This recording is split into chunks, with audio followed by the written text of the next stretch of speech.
AI tools నేర్చుకుని passive income సంపాదించాలనుకుంటున్నారా? పూర్తి వివరాలకు సంప్రదించండి. నమస్కారం సుబ్బారావు గారు. నమస్తే అండి. రీసెంట్ న్యూస్ ఒకటి మనం చూసామండి. అంటే దానికి సంబంధించిందే రకరకాల కథనాలు చూస్తూ ఉన్నాం మనం. సీరియల్ యాక్టర్ చందు అండ్ దాని తర్వాత పవిత్ర.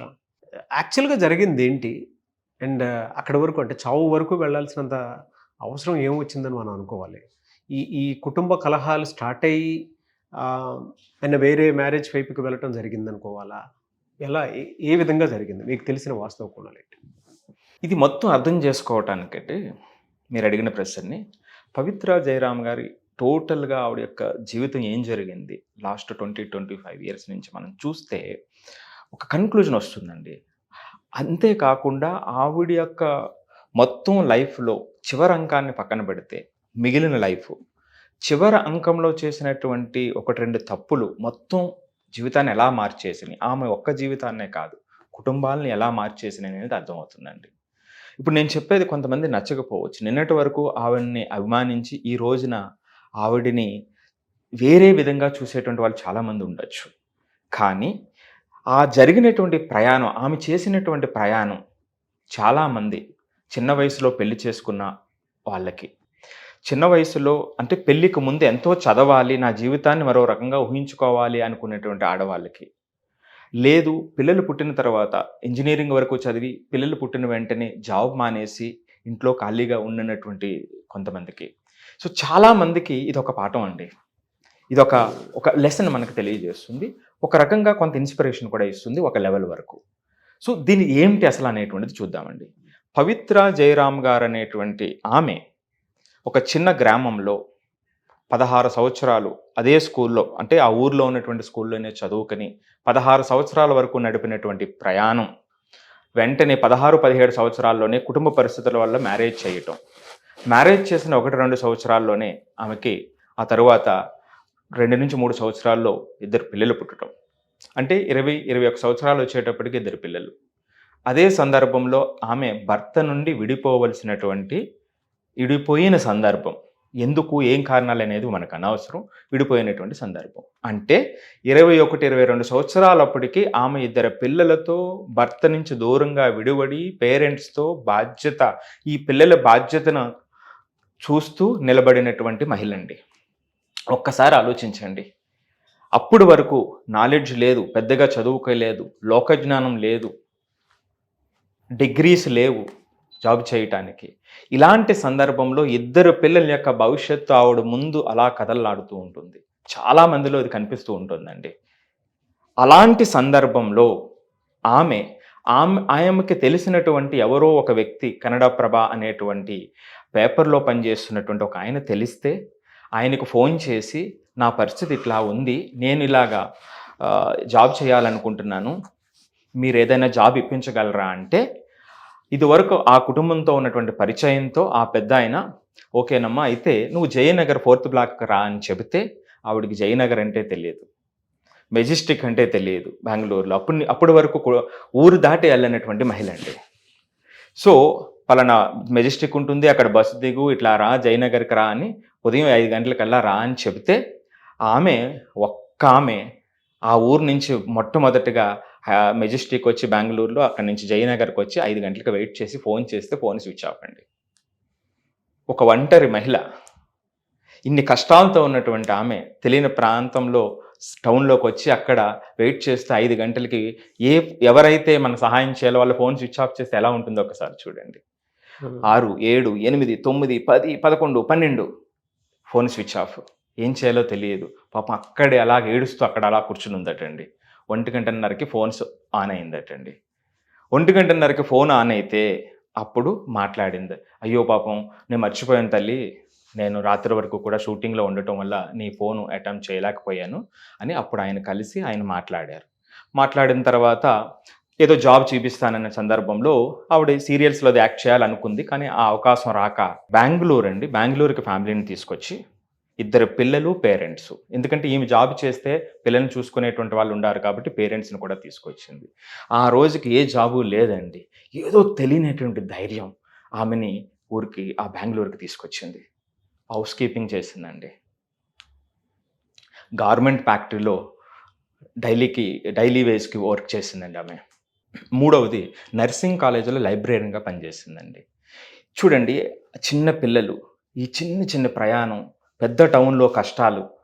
ఈ సందర్భంలో ఆమెకి ఏం జరిగిందంటే అండి, 2008లో డైరెక్షన్ డిపార్ట్మెంట్లో, ఎందుకంటే ఈవిడ ఆలోచన అంతా కూడా యాక్ట్ చేయాలి అనేటువంటి తిరుగుతూనే ఉంది. సో లైవ్లీవుడ్ కోసం ఈ జాబులు చేసుకుంటూ కష్టపడుతూ కుటుంబాన్ని తీసుకుంటూ వస్తుంది, ముందుకు తీసుకువెళ్తూ ఉంది. సో ఆ సందర్భంలో 2008లో డైరెక్టర్ డిపార్ట్మెంట్లో వస్తే జాయిన్ అయిపోయిందండి. అక్కడ జాయిన్ అయిన తర్వాత అలా మళ్ళా 4 సంవత్సరాలు ప్రయాణం చేసిన తర్వాత 2012కి వచ్చేటప్పటికి ఆవిడకి యాక్టింగ్ ఆపర్చునిటీ వచ్చింది అక్కడ కన్నడ సీరియల్స్లో. అక్కడి నుంచి ఆవిడ ప్రయాణం మరొక కొత్త రూపు తీసుకుందనమాట అండి. ఈ సందర్భంలో, ఈ షూటింగ్కి వెళ్ళిన సందర్భంలోనండి, మనం ఎప్పుడు అంటుంటాం, మనం పరిస్థితులు అర్థం చేసుకునేటప్పుడు మన ఆలోచన విధానం మారుతుందని. అక్కడ ట్రైబల్స్ షూటింగ్కి వెళ్ళిందటండి. ట్రైబల్ ఏరియాలో షూటింగ్కి వెళ్ళి అక్కడ కష్టాలు చూసిందటండి. అక్కడ కష్టాలు చూసి చలించిపోయి, అరే వీళ్ళ కష్టాల ముందు నా కష్టం ఎంత అని ఆవిడకి ఇంకా తెలియనటువంటి ధైర్యం వచ్చిందండి. సో తెలియనటువంటి ధైర్యం వచ్చిన తర్వాత మరింత ఉత్సాహంగా, మరింత భరోసాతో ఆ యొక్క జీవనాన్ని మొదలుపెట్టిందండి. మరలా ఆ సీరియల్ ఎక్కడైతే మనకి పాపులారిటీ మొదలైందో అక్కడి నుంచి మొదలైంది. చూడండి, అంటే ఇప్పటి వరకు నేను చెప్పినటువంటి ప్రయాణం చాలా మందిలో జరుగుతూ ఉంటుందండి. కానీ ఆ భయాన్ని తొలగించి బయటకు వచ్చినటువంటి మహిళలు చాలా కొంతమందే ఉంటారు. సో ఆ కొంతమందిలో ఈమె సక్సెస్ఫుల్గా పిల్లలను కూడా అంతే స్థాయికి తీసుకొచ్చిందండి. పిల్లవాడు 22 సంవత్సరాలు, ఆయనకు కూడా ఈ సీరియల్స్ యాక్ట్ చేయాలని ఆడిషన్ కూడా ఇవ్వడం జరిగింది. అమ్మాయి డిగ్రీ చదువుతుంది, మన హైదరాబాద్లో డిగ్రీ జరుగుతుంది. సో వాళ్ళు కూడానండి, మీ ప్రయాణం మనం చూస్తే భర్త నుంచి వేరుపడి పిల్లలు చాలా ఇబ్బంది పడుతూ ఉంటారు జనరల్గా సింగిల్ పేరెంట్తో. వీళ్ళు అమ్మ మీద ఎంతో అమితమైనటువంటి ప్రేమతో ఉన్న పిల్లలండి వీళ్ళిద్దరూ కూడా. అంటే పేరెంటింగ్ విషయంలో, ఆవిడ కెరియర్ కష్టం విషయంలో, పేరెంటింగ్ విషయంలో చాలా చక్కగా ముందుకి తీసుకెళ్ళినటువంటి సందర్భం ఇది. ఖచ్చితంగా అండి, ఇక్కడ వరకు జరిగిన పాఠం, ఇక్కడ వరకు జరిగినటువంటిది చాలామందికి ఆదర్శం అండి. కానీ ఎంత జీవితం అయినా సరే మనం చేసే 1-2 తప్పులు అదో పాతాళానికి తొక్కేస్తాయి, ఆ విలువని మొత్తం సమాజం నుంచి తీసి పాడేస్తాయి అనేటువంటి దాంట్లో ఇది ఒక ఉదాహరణ అండి.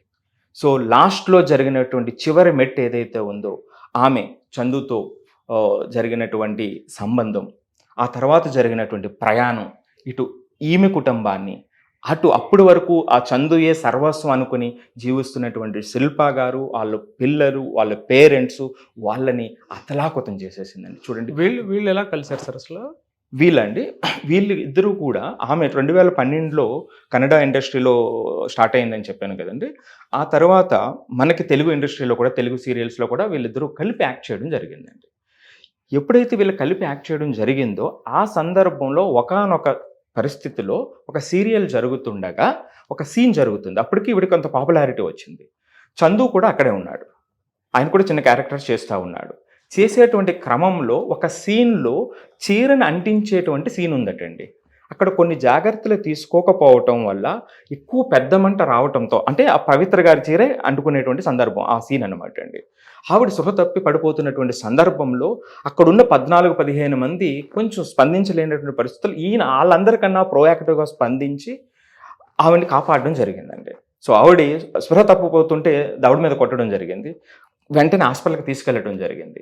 హాస్పిటల్కి వెళ్ళిన తరువాత డాక్టర్ చూసి స్పృహ వచ్చిన తర్వాత, ఏంటి ఇక్కడ ఇలా మార్క్స్ ఉన్నాయని అడిగినప్పుడు వాళ్ళందరూ కూడా చందుని నిందించి, ఇదిగోండి ఇతనే కొట్టాడు అంటే, డాక్టరు అలా కొట్టడం వల్ల అన్కాన్షియస్గా వెళ్ళవలసినటువంటి ఆమె కాన్షియస్ స్టేట్లో ఉండి ఈ రోజున బతికింది అని చెప్పడంతో, అది ఆమెకు తర్వాత తెలియటంతో, ఈయన వల్లే నా జీవితం మళ్ళా తిరిగి వచ్చింది అనేటువంటి ఒక సీన్ అక్కడ ఆ జీవితంలో జరిగింది వాళ్ళిద్దరిలో. అది అక్కడ వరకు కూడా ఇంకా ఆ 2 కుటుంబాలని కూడా, అంటే అది మంచి పని, కానీ దాన్ని తీసుకునేటువంటి విధానం వేరేగా తీసుకోవడంతో 2 కుటుంబాలని అతలాకుతం చేసేసిందండి.